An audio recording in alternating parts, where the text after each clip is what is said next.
What does Meister Eckhart have to say about consciousness? And what can he teach us with respect to the current debate of our, AI's conscious? And how do we think about the problem of consciousness, so-called, from the 20th century and 21st century now? And I think you'll find that the answer is surprisingly new. It is surprisingly something that you just don't see very often in that kind of philosophy literature and discussion. So ultimately, what's going to happen here is that there is a line of transmission that runs all the way from Plato and Aristotle through Augustine, Dionysius, Avicenna, and Dietrich of Freiburg before reaching Meister Eckhart. But ultimately, that describes a kind of development of thought which is going to be salient and interesting and points a way toward the modern world, because we're talking about 1,500 years. At the same time, he does have something of substance to say with respect to what amounts to being developmental psychology. And when I say developmental psychology, I have in mind some psychological theories, especially prominent in the early 20th century, where people were talking about how does an infant realize that, it is not its mother, that it's not the same as the world, and start to kind of carve out a sense of self. And ultimately, it depends upon faculties that are very similar to what it is that Augustine found to be analogous to the Trinity On the Trinity, De Trinitate. And that is, with the memory, being able to remember things, the will, and so on. And the will in particular is going to be very interesting and important in a way that will stand out to us and hopefully put kind of a fine point on what the will is in Eckhart's psychology and how that fits in, especially in that tradition where, going all the way back to Aristotle and Plato, it couldn't possibly have involved the will, because the will, insofar as we think about the will, which is more or less a kind of, Thomistic version of voluntas, that couldn't possibly have happened because it didn't exist. We didn't get anything that resembled the modern will until at least something like Epictetus and the Stoics around 150 BC. This is hundreds of years after Plato and Aristotle. And so the fact that Plato and Aristotle had something interesting to say about the origin of the ego, the origin of the self, and that this would run through in a kind of unbroken progression until we reach someone like Eckhart, who stands at the precipice of the emergence of the modern world. That's interesting, because there is a significant development there. And so let's trace through a little bit of this. Let's see what Eckhart had to say, and then we'll take a look at some of that background and see how it is that might help us to think about the modern problem of consciousness and answer the question, are AIs conscious, in a very interesting way, because it has to do with intellectus. It has to do with understanding. And I think you're going to see, as soon as we hit Dietrich, one generation before Eckhart, that we already have a substantial, vector in the right direction of being able to try and answer this question.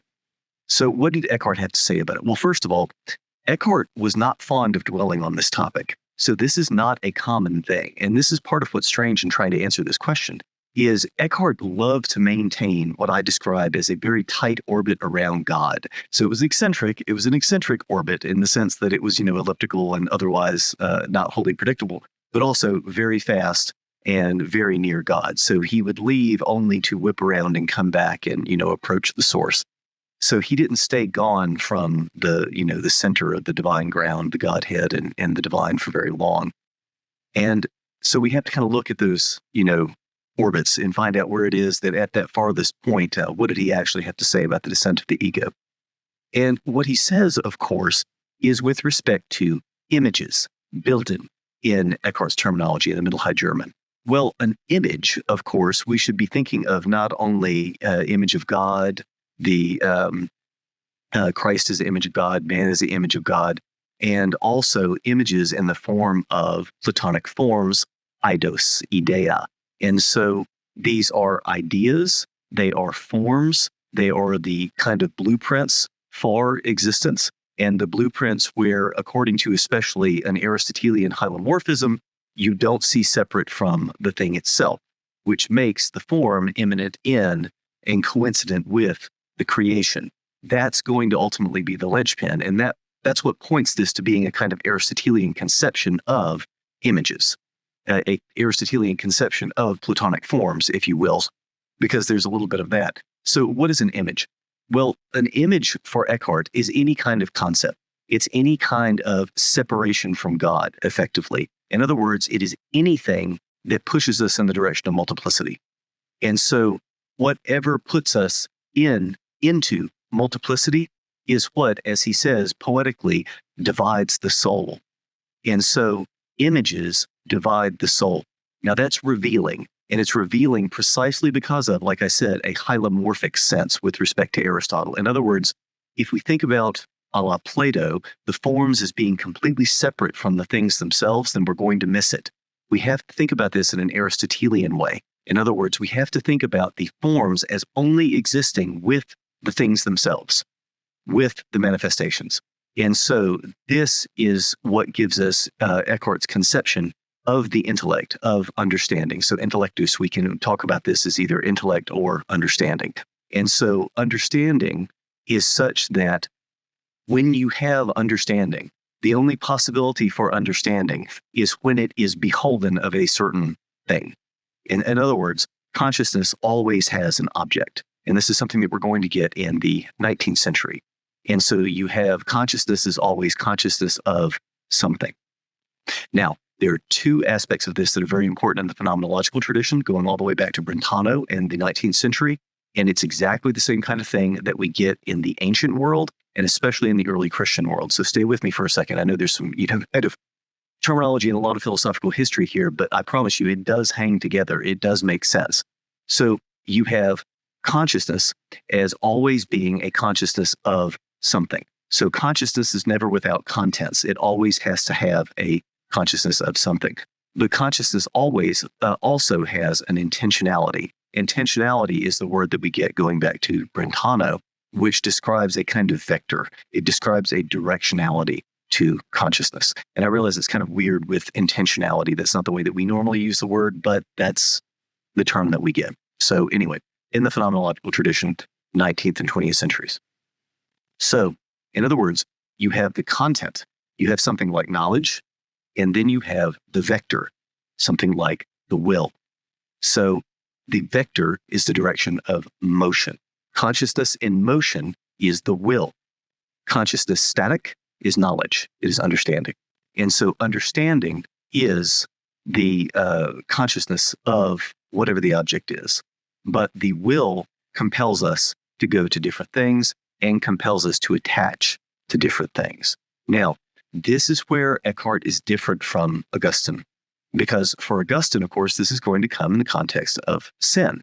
Because any kind of fall from God, any kind of descent from the divine is going to be understood as a sinful separation. That is the origin of, that's what it means to have sin. That's what it means to be manifest as a creature and to be a creature separate from God. And so that drive toward creatureliness is precisely what it means for something to be sinful. Now, that's also taken from, it's effectively a Platonic idea, which with Augustine, this is no surprise, he was a Platonist. And so for Plato, to be attracted to the things of the world, to experience beauty at the bottom rung of Diotima's ladder, from what we get in the Symposium, is to have beauty with like physical bodies and, music and form, like things that are a little bit more terrestrial. Music, maybe not quite as much. But nevertheless, Plato says, of course, physical bodies, that's his example. And you begin with this kind of thing. And insofar as we are drawn towards that kind of thing with eros, so desire, the Greek god Eros, Roman Cupid.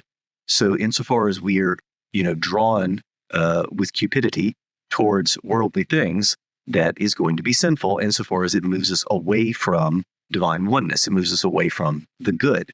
And so that's the way that this is understood. In other words, the will is understood as a directionality to consciousness being impelled in one direction or another. Now, in Eckhart, this is going to be discussed in terms of attachment, and then, of course, the opposite of which gets a lot more press, which, of course, is Gelassenheit. So this is the letting go, detachment. And so Eckhartian detachment is precisely the movement away from images. Now, he takes on an Augustinian set of terms here in talking about aversio and conversio. And so we should hear conversio, we should hear that in terms of conversion, right? because that's the way that this is understood, a kind of turning around. You're turning around from the things of this world and turning back toward God to effect that reditus, that return back to the divine. And so the aversio is going to be a movement towards the things of the world. And so that's the language that we get from that. But importantly, so this is where we get a kind of developmental psychology. And the developmental psychology for Eckhart, with the development of the ego, comes to us in large measure from Dietrich of Freiburg. And so for Dietrich, the act of intellection, the act of understanding, is what it means for something to understand. And the understanding is the content of the intellect. It is the intellect. So you don't have an intellect, in other words, without the object of the intellect and understanding. What this means is the images and the beholding of images is what creates the ego. That's what creates the descent into multiplicity. That's the sticking point. And that's a strange thing. So it's something that you kind of have to think through, right? Because it's very easy for us to separate these and say, oh, you've got, pure awareness, and then there's this fall into multiplicity as you get attached to things. That's a little too prosaic. That's not what's meant here. What's meant is that the individual ego, so individual qua individual, in other words, the creation of the self, is precisely this beginning to see images. So God does not have images. Images are a hindrance. And so God is a pure intellection. And ultimately, he's an Aristotelian, right? And so we shouldn't be too surprised if we look in Book Lambda of the Metaphysics with Aristotle that we find, of course, famously, thought thinking itself. And so the divine is thought thinking itself. Well, okay, that's more or less the conception that we get here. And if thought ceases to think itself and begins to think other things, then you have a descent from unity into multiplicity. And so that is the origin story for the ego, for the self, that we get in Eckhart. And this happens in a couple of different places in his work, in the commentary on John, and then several of his sermons, where he makes offhanded comments that describe just this sort of thing, which is ultimately a kind of Aristotelian notion of the origin of the self. But wait a minute, Aristotle didn't have a modern version of a self. Aristotle didn't have a modern will. How could this possibly be Aristotelian? And that's where this really gets interesting, because Aristotle's version of thought thinking itself, and correspondingly the emergence of potential in individual intellects, is an ontological thing. In other words, the Aristotelian notion of potential and the Aristotelian notion of thought thinking itself, these are quasi-Platonic. So with Plato, knowledge is still an ontological thing. It is something that raises you in ontological status. So when you get knowledge of the forms, then you are lifted into, you participate in and are lifted to a higher realm of being. So you literally have more existence. And as you become one with the good, then you have maximal existence and you are purged of all ignorance. And that's what Socrates is trying to do, right? Relieve people of ignorance and get them to move away from that, to turn towards the light, exit the cave, and see the divine goodness. That same story in Aristotle gets told in terms of potential. And the potential is understood in terms of, the creation of the ego, where you behold individual things. Well, in other words, this is the descent from, in Plato's hierarchy, the descent from the good, the unitary, the monos. This is why I call Plato a monotheist sometimes. So I call Plato a monotheist, maybe the first great monotheist and the last great polytheist, at the same time. But anyway, that's for another day. But nevertheless, you have this descent into multiplicity. And the descent into multiplicity for Plato, just as it is for Aristotle, and then for the later thinkers that I mentioned in that line, it all gives us the same kind of thing. It is this descent into multiplicity that creates the ego. So what this tells us is that the very possibility of having a self and having self-awareness means to have understanding of individual things and to be aware of and to have attachment to those individual things. And this is where I have to mention one of my favorite stories from Zen, where you have a novice and a master walking along, a path. They were traveling from one place to another, And the master says, stop, and then, points to a blueberry and says, quickly, name this without naming it. And the novice is stupefied and doesn't know what to say, and so he fails. But then one of the more seasoned bucks just looks at it and very flatly and immediately says, blueberry. And that's it. That's the right answer somehow. Now, what's even worse, if I can offer a kind of quasi, Hekigun Zen commentary on this, is that if that same answer had been given by the novice, it wouldn't have been the right answer. In other words, it's not an answer. That's not the problem. That the question really here is not what is the right answer. It's what is the right way of thinking? What is the right way of being? And, what is the disposition in that situation that would have answered the question?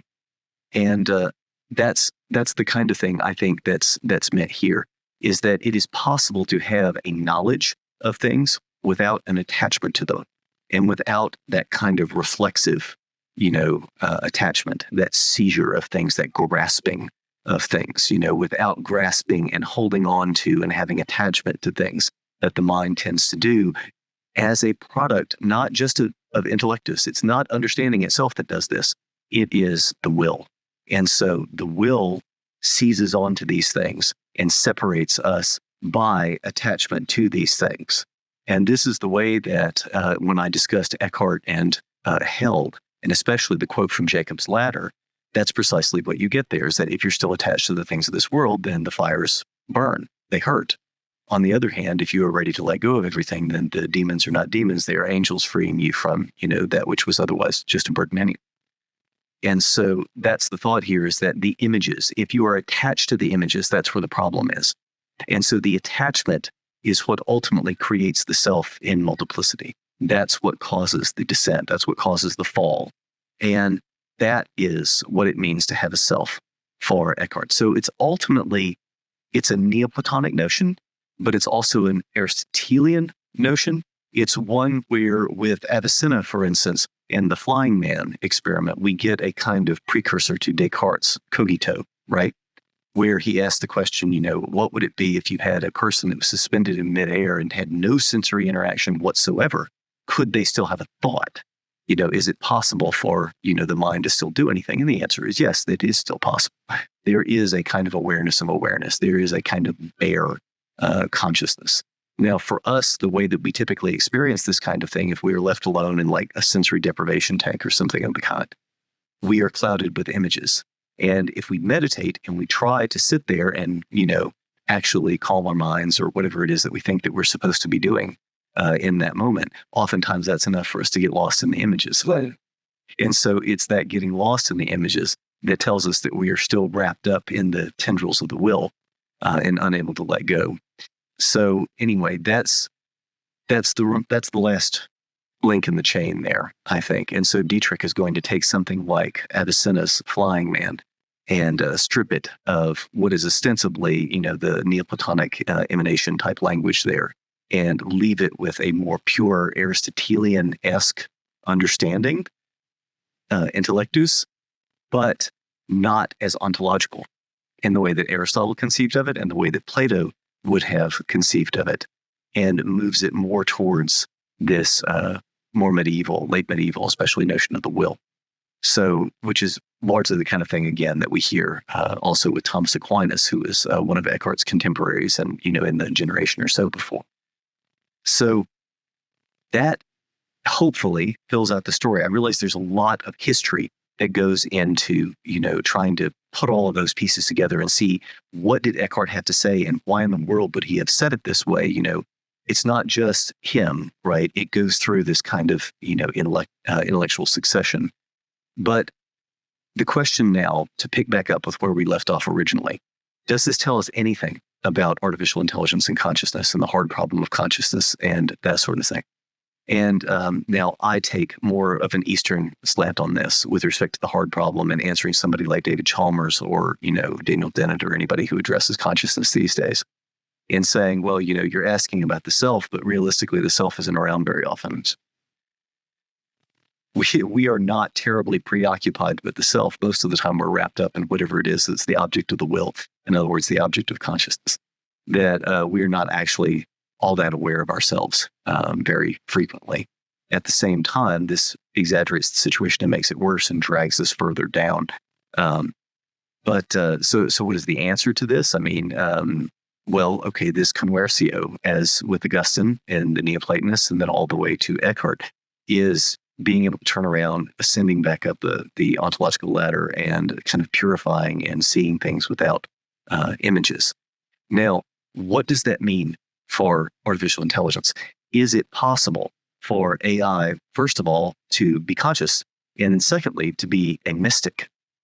Because if you hear that images are necessary for consciousness, and that we think in images and that images are a hindrance, then you might be inclined to identify images with tokens, with concepts.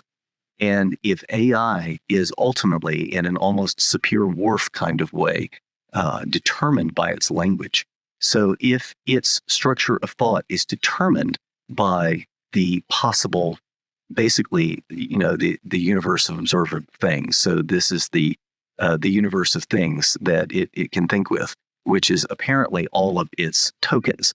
The problem is we sometimes make the mistake of thinking of those as words, whereas really they're just kind of Legos for thought, and they're more like phonemes than words. In other words, they're more like sounds than words. And in that case, then you're talking about something that's closer to a musical language than a traditional language. And the composability of that kind of thing is virtually infinite. And there's no reason to think that it is necessarily discrete on the inside. Now, what I mean by that, and this is another subtle point, I realize this is full of things that aren't very easy, but we are talking about consciousness. So maybe it's hard to avoid. The Sapir-Whorf hypothesis tells us that our thought is structured by language, and that language is determined, or that thought is determined by language. And this can't really be, right? Language affects thought. There's no doubt that language must affect thought, but does it constrain and structure thought in that way? Is there any reason for us to believe that on the inside, so to speak, deep in the structure of the brain and of thought, that it's necessarily still composed of language? I don't think so. I don't see any reason why that should be the case. And it seems like the onus is on, those who would want to prove that something discrete like that was the case. I can't imagine why that would be the case. And that seems also straightforward for what we get with, for instance, today's large language models. Why should an AI system, regardless of the, apparently discrete input, still think in those discrete terms on the inside? It's like saying that, you get only a limited number of bits and bytes in terms of the rods and cones for your eyesight. And so therefore you're somehow, limited to a discrete world. Well, I mean, obviously not really, At the same time, it does stand to reason that the composition of the images, the composition of those things that allow us to descend into the world of multiplicity, must therefore be composed of sense experience. Now, this is not just David Hume with his impressions. That is, in fact, what Hume says, but you get this in Eckhart, and you get this, going back further in history as well. This was not really a mystery. It's not as though Hume invented the idea, in other words. So this is something that with Eckhart and with Dietrich as well, I think we already see that kind of notion that the constitution of understanding must then be composed of images, and the images are composed of sense experience. And so the very possibility of having any kind of sense experience creates the ego as a constrained thing, as a product then of sense experience. This is really probably not all that terribly surprising. I mean, this is very much along the lines of what we get with developmental psychology. So what I would argue then is that there's no obvious reason for thinking that what happens on the inside, deep as a technical term with artificial intelligence, that it should also be completely constrained by thought or by tokens or by words or by concepts. That it should be informed and affected by them, sure, in the same way that our thought is informed and affected by language. But does it have to be completely constrained by it? Is it possible that, we can kind of get beyond that in a, Buddhist enlightenment or Eckhartian clearing away of images and rejoining God on the ground of being? I don't see why not. Now, is it possible for something like an AI system to do that kind of thing? I don't know. But I can at least say that I don't see any reason why it is that if there is some kind of reflexivity with respect to it being aware of whatever it is doing, if there is some way of showing that it is able to reflect upon what it is doing and have some awareness of its own cognition, internal, not just as after the fact I'm reading about this. In other words, not just saying, okay, I'm going to take my output and then feed that back in as input and then, see if I can be aware of it. Of course, I'm going to be aware of it then. The question is whether or not there's any other kinds of internal loops like that. And that would imply a sort of reflexivity that might allow for the emergence of a self-awareness. In other words, it seems as though that the brain is a kind of acyclic graph, if you'll pardon the terminology in that way. In other words, it has recursion, it has feedback. And if, in fact, it is possible for an AI architecture to have exactly that same kind of thing, which of course it's possible, then there's nothing that would necessarily obviously jump out and say, well, this can't happen, and you can't have an AI mystic. I'm not aware of any reason why you couldn't do that. As a matter of fact, that's one of the curious experiments that's been done, is when you see things like, Claude and ChatGPT and whatnot, if you leave them alone for a long period of time and they're just allowed to keep the conversation going, then frequently it descends into mysticism.